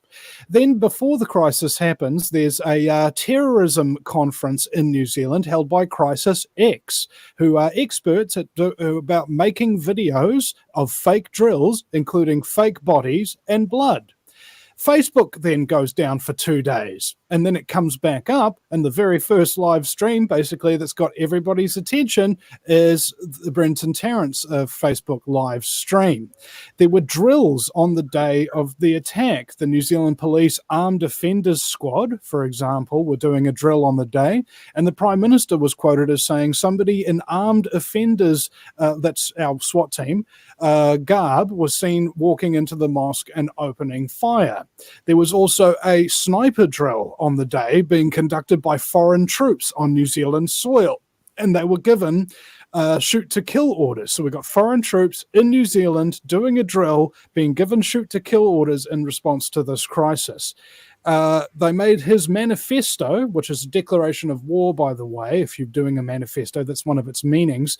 They made it illegal for New Zealanders to view, so that even if anybody wanted to know what he was wanted or what he was doing anything, you'd go to jail for up to 10 years. They made the video illegal to view. So even if you wanted to investigate it, even if you wanted to break down the video, you couldn't. You'd go to jail for 10 years. And that goes against the New Zealand Bill of Rights Act, which specifically states that you have the right to share any information in any form. Now, people who shared the video were visited by armed police pointing guns at their children's heads. I was reporting on this story, and I was visited by armed police 5 times. The government responded to the incident by censoring internet freedom. All right, they had algorithms all ready to go so that they were able to censor me in real time the day of the attack. And you can't say the words false flag either. I had videos automatically being flagged and taken down because of that title. And then there were a bunch of conspiracy theories coming out of the alternative media alleging that there were fake guns or digital fakery or no deaths, none of which have actually been able to provide any substantive proof of that.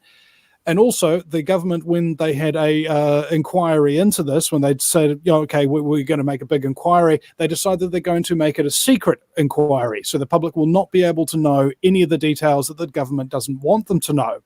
The gunman himself pled not guilty, flashed a 666 Masonic hand sign to the camera. Incidentally, there was a Freemason temple just opened in Christchurch the month before the attack. And then immediately after the attack, gun confiscation across New Zealand happens. So that's basically my timeline and all the little factoids and things like that. So if any of that or part of that is news to you, ladies and gentlemen, you're welcome. Okay, Max did the best cutting video analysis of the Christchurch Mosque massacre. So go to his website and watch that if you want analysis of the video footage itself. Because sorry, the Knot massacre was that? Pardon? Was that the Knot massacre? No, it was a massacre, bro. Right. Okay. Sorry. No, I genuinely misheard. Sorry. Yeah. So that's essentially how suspicious the whole thing is on that account. You see what I'm saying? So when people come out and accuse me of being a shill and like sticking up for the official story, they don't know what they're talking about. True. Yeah, but that's what the independent media has reduced to, though, is that there's so many people claiming that it was fake, and that it's got to the point that if you're not claiming it's fake, then you're supporting the official narrative. Even though you can completely blow the official narrative out of the window, like I did with that report that I gave. I just pointed out that all that other stuff is speculation. You weren't there, you don't know. A lot of it is due to video compression, but what we do know is that the official story is a complete crock because it shows it on the video. That there's people running around outside, looking in windows, giving him directions. There's a car that leaves halfway through. There's no way this was a lone gunman. No way in the world, as clearly evidenced by the video. Open and shut case, no debate required. So the government's lying. The government's full of shit, and so is the media. This whole thing was very likely run by them because that car that was seen leaving halfway through was also seen wave through a police roadblock later in the day on a random news report. So it's very likely a police car. So it's very likely that the government's involved, and it's clearly shown there on the video, even the make, model, and registration number of the car. So it's very, very damning information, and that's why the video is banned. Mm-hmm. Can I get done for having it in the UK? I don't know because I've got it on my phone. Have you? I've got that entire video on my phone. I don't know if you can get done for having it in the UK. No, well, I remember you can't get done for it anywhere in New Zealand where you could actually investigate what's in the video. I tried, but I couldn't watch the video, so I wasn't able to do any subsequent investigation. It's brilliant. It's brilliant. I love it. Oh my God. Imagine after 9/11. All right. The Christchurch Mosque massacre is New Zealand's 9/11. Imagine after 9/11, they made it illegal to watch footage of the towers coming down. Can you imagine how messed up that would be? Well, they did actually. After not, I can't remember how long, but they did actually say they weren't going to be showing the images anymore. It weren't long. It was like 3 or 4 days after. They said they weren't going to show the images of the towers collapsing because it was so upsetting. It's just too traumatic. Yeah. So is that why they played it 24 hours a freaking day? You know, for 4 days freaking straight, and made the entire world just stop. Yep. The weather modification thing, by the way, I haven't learned how to share my screen, but that was basically the. I feel like I feel like Wincy Willis, the weather girl now. I was in a coffee shop. This was genuinely the newspaper in Phuket in Thailand. Just read that. Can you read that, Jason? I can't read that, mate. Not even with my glasses on. The Department of Royal Rainmaking and Agricultural Aviation. Oh, go ahead, Max. Yeah. The Department of Royal Rainmaking and Agricultural Aviation has approved a 2-month-long rainmaking effort. Oh, he's just moved it to replenish Phuket's main reservoirs ahead of the coming high and dry season. There you go, folks. They're just telling you. And that's in what a lot of people would say was a backwards country. Yeah. That's in Thailand, you know. And I have to say, they're not backward. They're definitely not backward. No, definitely. What's the state of play with the fires at the moment, Max? Not a lot. I mean, it's still going in Victoria and New South Wales. Not as bad as it was. A lot of it's been put out from this rain, but they've already achieved what they wanted to achieve. You know, there's already plans in place saying that, you know, we think that a lot of these places are fire zones and people shouldn't be going back to their properties. You know, the government should organise a buyback plan so they can buy the land and move people into safer zones and all that sort of stuff. So it'll be a gradual thing. I mean, there's so much noise was made about it. They even had to put a couple of hit pieces in the paper. Like they did that hit piece against me in the paper, and about when I did the first video, which I put up was Australia Wake Up or Die, that had like 380 or 390,000 views.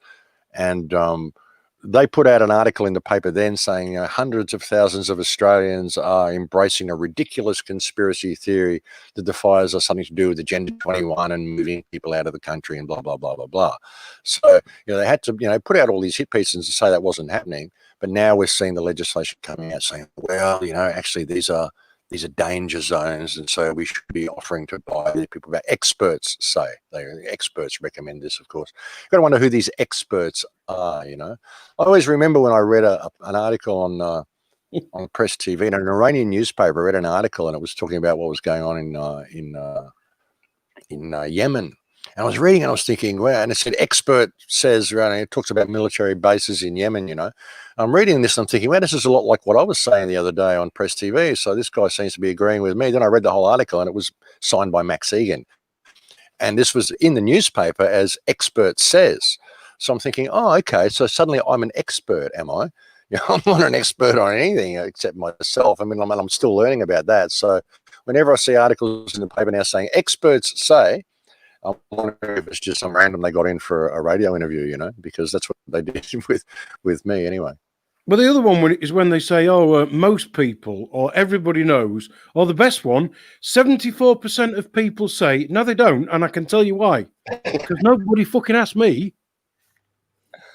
Exactly. Yeah. They just give you a random number, you know. Yeah. And yeah, experts say, well, people are saying, well, who are these people? Where are they? I'm not hearing them. Yeah. Well, everybody's talking about. No, I went out to the shops the other day. I didn't hear anybody talking about this, you know. So. Yeah, well, like 87% of statistics are made up. So. Are you sure it's not 101%? But only 4% of people know that. Yeah. Well, actually, only 4% of people think that they're below average intelligence. Well, yeah. Wow. Exactly. Oh, I know. Sorry, no. There's two things that were in the chat room earlier that I haven't crossed off my list. Somebody wrote Scalatech. Scalatech. Yeah. It's the tech that, like, it can either be big or small. It's scalable, right? But no, that's not what it is. Actually, scalar weaponry is essentially a sound pulse, right? So it's a signal that can be sent through the air, and it can disable biological electricity. So let's say, for example, you have a particular part of your DNA that determines that you've got blue eyes or blonde hair. That will have a particular frequency to it. And if you hit someone who has those attributes with that frequency, you can do certain things to them, including make their heart stop. And this could be if you're 5 miles underground, you'd flop around on the ground and die. That's scalar weaponry. It's very, very scary. Yeah, I mean, I reckon scalar, that's probably what even happened with me. I don't know. I mean, that's the thing, you know. It was some sort of technology, because it was a rectangular thing that came down and hit me. I do remember you saying that right in the first one, Max, that you felt it wasn't. It was technology. It wasn't anything sort of natural, or you know, it wasn't. You know, I mean, I've when I was younger, I did all sorts of exotic drugs and things, and I know what DMT is like. I know what LSD is like. I know all these things like. It wasn't anything like that. You know, when I had a nervous breakdown when my wife left, I know what breakdowns are like. You know, when I lost everything I owned and all that stuff, I know what these things are like. But to see this rectangular light, and I know what I saw, and I'm not prone to hallucinations, and I'm not, you know, it was technology. It was some sort of probably scalar technology, you know, and it was something that was able to like bring up your memories, but dump other stuff in there as well, and just mix it all together. And the more I've been reading about this, and reading about this voice of God technology, and looking into what some of these patents are capable of doing, the more it makes sense. You know, I'm just how they managed to do that while I'm here in this tin shed is the interesting thing for me, especially, you know, where I'm located. I don't know whether it would have been a drone or how they would possibly get to a position where they could do that, you know, whether they can just locate you, which also again makes me, you know, question whether this is a simulation and it was an interface from above and they can just get you anywhere. I don't know. Yeah, it's an interesting thing, but well, it reminds me of the OSS that became the CIA. The original reason why they were created is to confuse the enemy. All right. Do you feel confused, Max?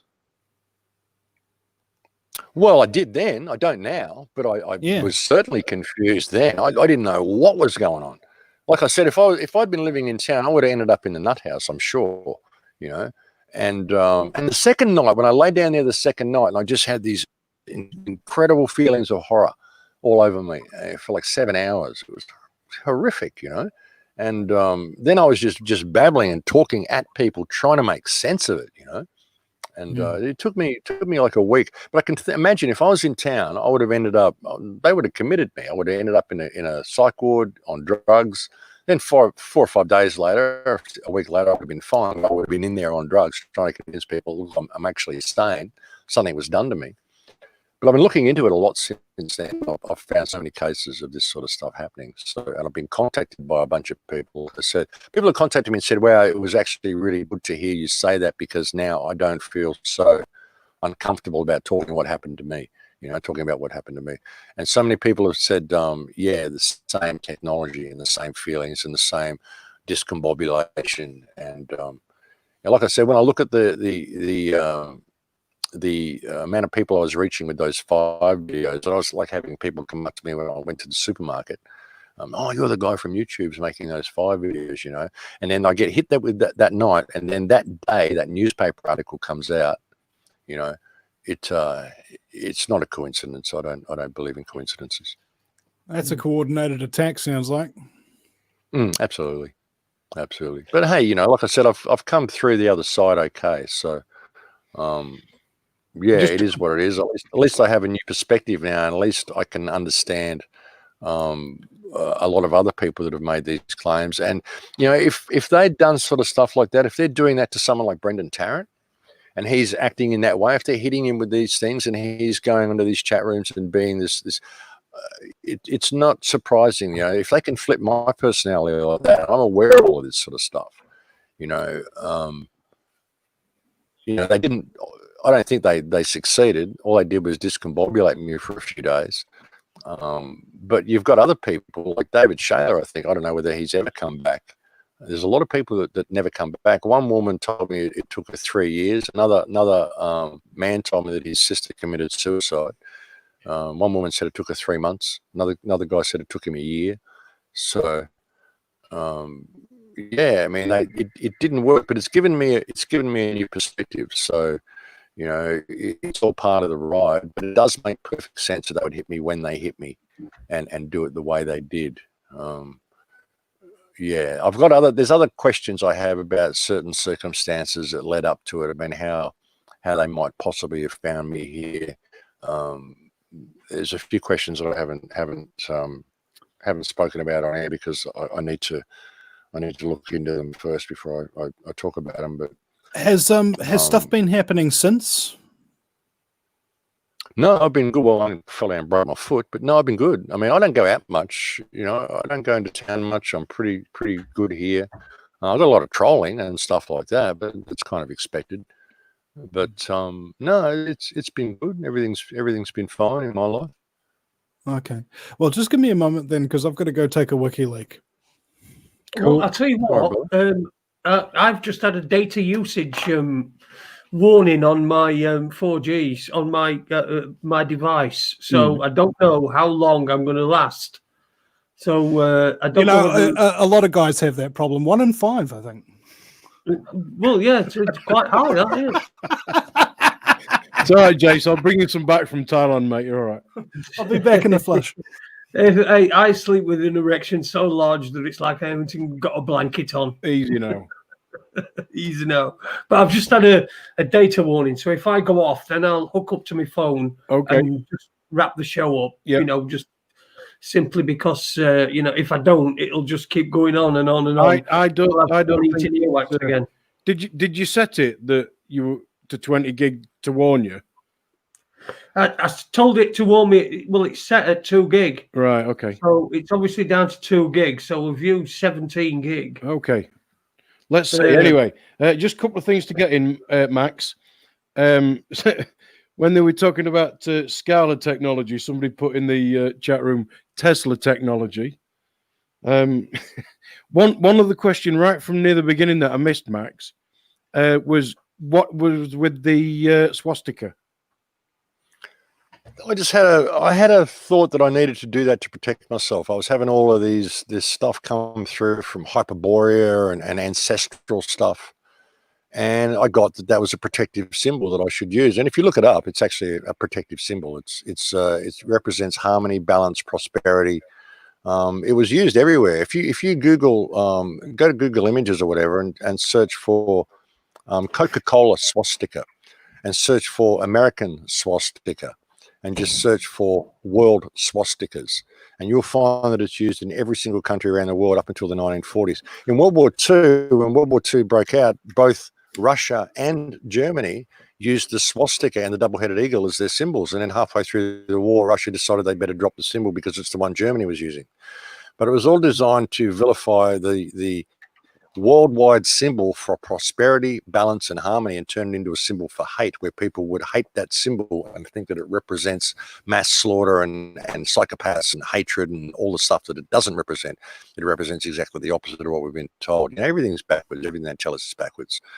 And if you look up the history of that, but so it's interesting. American swastikas. Go Google Images and search American swastikas. Search Coca-Cola swastika.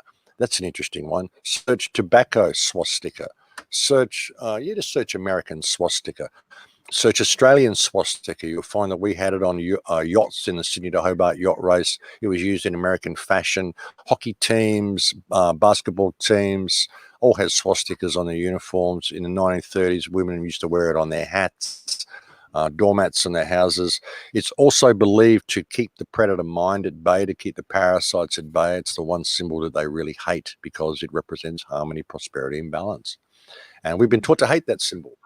Hate prosperity, harmony, and balance. And a lot of people from the old ancient days saw a lot of value in symbols and sigils, and they took them very, very seriously for the energy fields that they created. And when we look around us in the world today, you know, we're surrounded by symbols and sigils and you know, black magic stuff and all this stuff and signs and stuff everywhere. But there's one thing that's missing, which is the swastika. And we're told to hate that and to revere all these other symbols. You know, why do you think that would be? Do you believe anything this government says? Why do you think they want you to hate the swastika? And I just had an urge that I needed to put it on my hand to protect myself. And I actually felt like it did protect me. So, yeah, I don't care what people think about it. You know, the swastika, I think the whole World War II and Hitler thing, the way they did it and the way it was presented to us in the news since then has been all about vilifying that symbol. That's a major thing they want you to do, is to hate that symbol, because that's the one symbol that they hate. That's interesting. But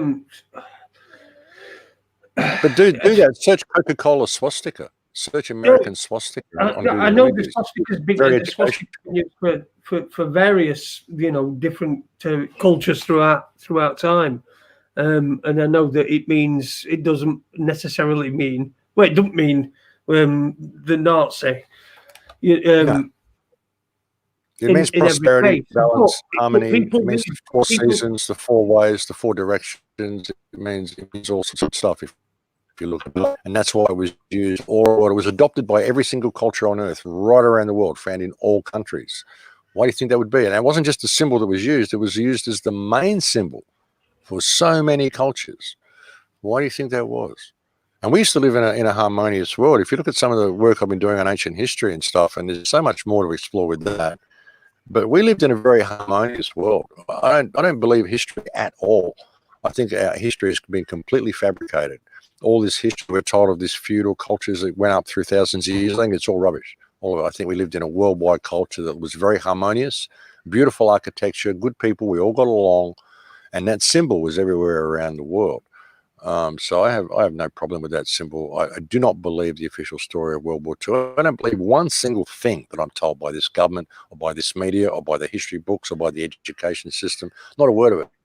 I don't care if people think that I'm mad or not. You know, I've been fortunate enough to travel a lot in my life. I've been, you know, almost all around the world, almost every country, and I've spent a lot of years doing it, and I've seen a lot of stuff. And when you get out and look around this earth, it tells you a completely different story to anything we're told by any aspect of this system. So if they want us to hate the swastika, well, I suggest that we should look into the history of that symbol and why they would want us to hate it, because everything they tell us is backwards. Yeah, completely. And well, I think I first spotted it because I was watching your video. I think Aid sent it to me. And I was watching it on my TV and hooked it up to the TV.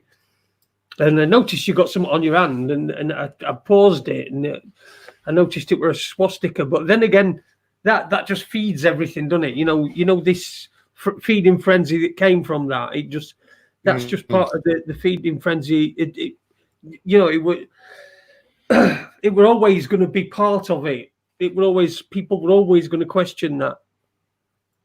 Yeah, well, yeah, like I said, I was in that state and I just had an urge to put it on there. I mean, that was my thoughts. Maybe the thoughts from the program was to do exactly that and have the reaction that it did. I don't know. Like I said, I was hit with some tech. So, you know, I just did what happened, you know. I was able to kind of see that it was happening while I was doing it. But, you know, it happened. I mean, that's just the way it is.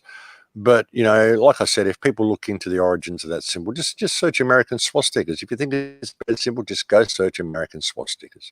Go search swastika, Coca-Cola. Go look at that stuff.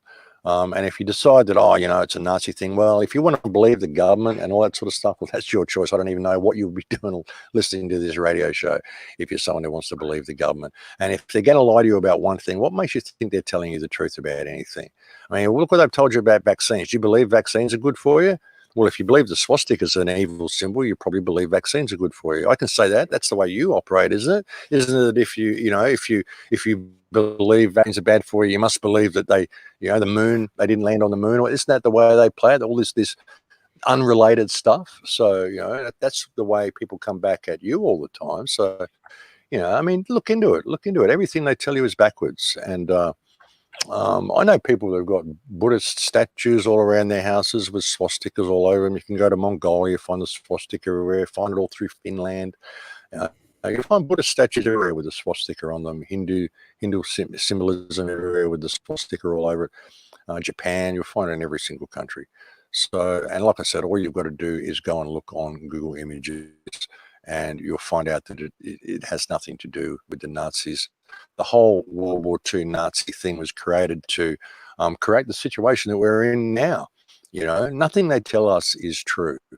So I don't know why anyone would believe them on any points. And like I said, if you do believe the government and all of this stuff, well, what are you even doing here listening to a radio show like this, you know? Just a couple of things out of the chat room, Max.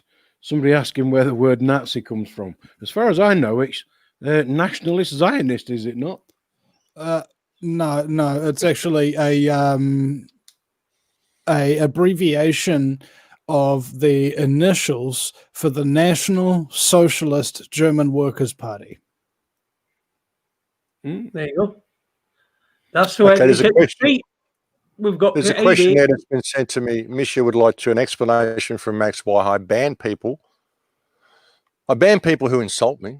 If you come and you call me a shill and you call me an agent, I'm just going to ban you and tell you to go get a life, go to another channel. You're not here to discuss anything. And why I won't discuss New Zealand with PK on a stream, please. PK was a friend of mine on Skype for a long time, and he tried to convince me, like every time there was a shooting, he tried to tell me it was fake. And I'd look at it and I'd go, I can't call it on this. It's a bad phone footage, low video compression. I can't call it.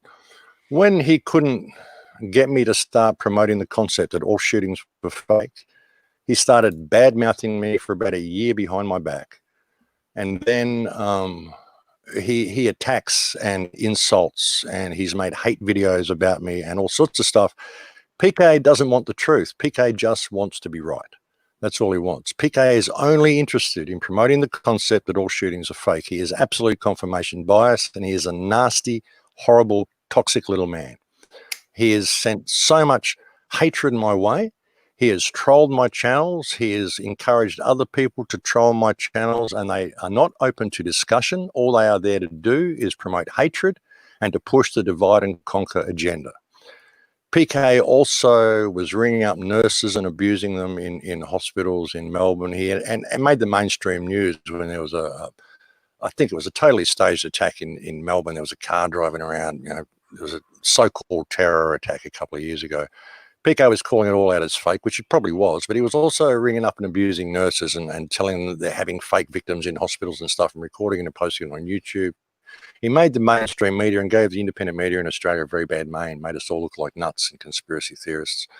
And he's been so horrible and nasty and insulting and toxic to me that I have lost all respect for him whatsoever. He even took a hypothetical section out of a video and made it appear as if I was saying comments I didn't say. He has done everything he can to try to create conflict with me, and I have no interest in talking to such a toxic man. That's why I will not debate PK, because PK is not interested in the truth. PK is only interested in being right. Because the truth is that nobody knows what happened at Christchurch, and the truth is that we can expose the government hands down without any debate, speculation, or conjecture at all by simply saying, if it was a lone gunman, who are these people? And that's all that needs to be said. All the rest is noise. And PK desperately wants to hide that from people and have arguments about whether the shell casings are real and whether the gunshot damage in the windscreen was where it was supposed to be, and all sorts of irrelevant rubbish, which does not lead to freedom. It just leads to me winning the debate and being right, and I'm king of the pile, come subscribe to me. That's what it's all about. That's not about truth. It's not about freedom. It's not about anything, and it's childish, and I don't want to know about it. That's why I have no interest in talking to PK. I have absolutely no respect for the man whatsoever. He could have approached me and been a human being about things, but he chose not to. So that's the way it is, and I have nothing more to say on the issue. Well, I chose to not ask you that question because I don't know the guy in question, so I don't know of PK or any of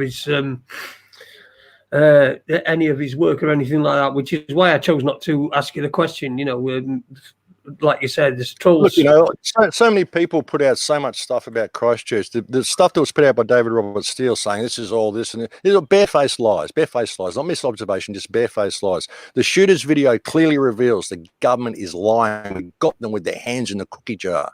And there was so much of these so-called truth movements, so-called independent media that chose to hide that fact and argue over details and try to be the king guru to get to the top of the pile and give me all your subscribers and I'm the one who got the scoop. It was absolute bullshit. And what we've seen is the people of New Zealand suffer. We've seen massive internet censorship come out and everything I said was going to happen from that event. And if people had got some focus on it rather than arguing over the details and wanting to be right, we could have really done something with that, because that was a gift to us. That shooter's video was a gift. Never before in the history of false flags have we seen things so clearly revealed as what we saw on that video, without having to argue over any of these details people were trying to argue about, which was all video compression and all sorts of stuff. You can sit there and debate it for months, and all you're going to do is see what we've got now. All you've got to do is say, if the official story is true, then who are these guys? That's it. End of story. And nobody wanted to focus on that. And all I did was get attacked by it. And people like PK, this little dipshit who just makes hate videos and wants to be right, won't get a grip on reality, won't get a grip on freedom, and see how we're losing our freedom right now. And it's not about being right. It's not about being a hero. It's about exposing what's going on here and getting the human race out of the clutches of these fucking psychopaths who are killing us. That's what's important here. And people need to get some fucking focus. That's what needs to happen. So fuck you, PK. Yeah, that's right. Fuck you, PK. And getting a bit of perspective. When Max sits on the fence. Yeah. Well, you know, it was really funny actually watching Max's interview with what was the name, Jim Fetzer, and Jim's like, oh, he shot through the windshield and the windshield didn't even crack, and then Max shows him a picture. Here's the windshield cracked, and he's like, oh, well, I don't see that. It's just like, it's right there, circled and red. I mean, am I some kind of like shaman sitting on the edge of the sea? I can see the invader's ship, but my foolish village people can't. You know, they're all singing YMCA. They don't see what the fuck is going on in the goddamn. See, it's just the thing. But the thing is, even arguing over those details is that's not what doesn't matter. What matters is that they said it's a single gunman. If it's a single gunman, who's this guy in red standing by the fence? Who's this guy looking in the window? Who's this guy standing by the driveway when he walks in? Who are these two guys in the car that drive out halfway through? If it's a lone gunman, who the fuck are these people? That's all you need to say. That's the point. Argue about all the other stuff all you want. It's completely irrelevant. It's noise. It doesn't matter, because the official story said it was a lone gunman. And we can prove by that video that that's a bare-faced lie by the shooter's video itself. End of story. End of debate. Work out the other shit later when there's a proper investigation. No point being this hero truth or trying to argue about it. We've got a real opportunity for freedom in this video if people can get some focus on what they're really seeing here. And why, within 3 hours of that shooting happening, were all these reports put out by shills like Fetzer saying, oh, CGI showcasing, all this shit. All of this stuff to misdirect you away from what was in your peripheral vision. Because when I saw those reports by Fetzer, I got really excited. I thought, wow, we've actually got them staging this with CGI. And I looked at it and I went, no, I can't call this. This is not CGI. I'm seeing the shell casings appearing on the ground. I'm seeing this video compression, you know? And so when I looked at that and I disproved every single thing they were saying, I said, well, what else don't they want us to see? Why has the focus been put on here? And I looked at the rest of the video, and then I saw the guys in red, and then I saw the car leaving. Then I saw all the markers. I saw all this stuff, which shows exactly how they run these operations and how much we've caught them and how deep their hand is in the cookie jar with this thing, you know. But there was, and that's why the reports came out claiming it was all fake within 3 hours of this happening, because they didn't want you to look at what the video was actually showing you. They wanted you focused on all this stuff and arguing over the details, same as they did with 9/11. They really, really messed up this video, and they had to diffuse what that video was showing you straight away, and that's what they did. Everybody took the bait, hook, line, and sinker, man. Hook, line, and sinker, because they went in there with confirmation bias. Oh, I'm going in there to prove it's all fake.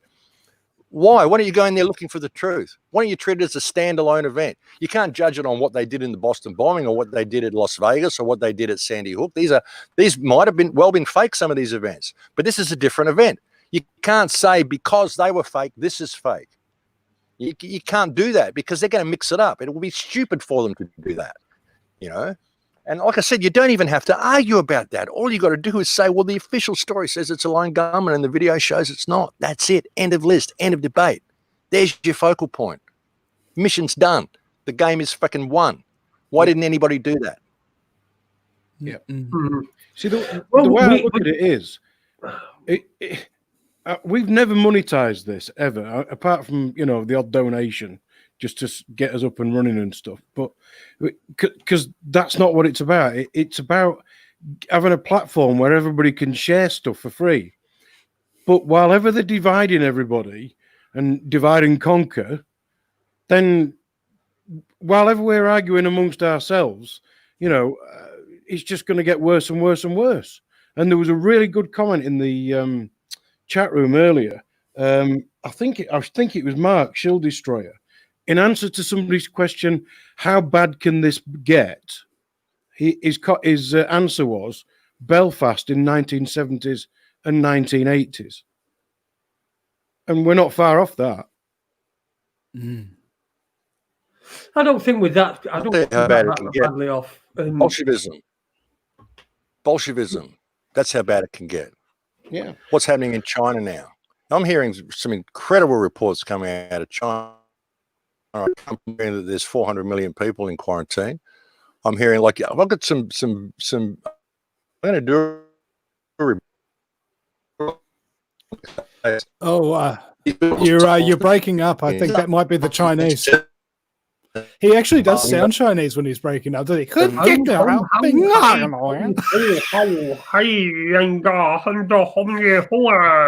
sounds like a northern dialect. These hospitals they're building, they are detention centers. They got bars on the windows. I'm hearing reports out there that people are having their doors welded shut in their hotels. They're just going in there. They're not even evacuating the people. They're just welding the door shut and letting them in there. I can't confirm any of them, but I'm hearing that's how bad it can get. Yeah, and that's how bad it's getting now. And we're up on our time, and I'm really, really worried about my data going to go. And then I'll not be able to end the broadcast. So I'm just going to say thank you very much to Max Igan and Vinny Eastwood for joining us tonight. Just one last word from each of you. Just anything you'd like to say, just at the very end. We'll start with you, Vinny. Okay.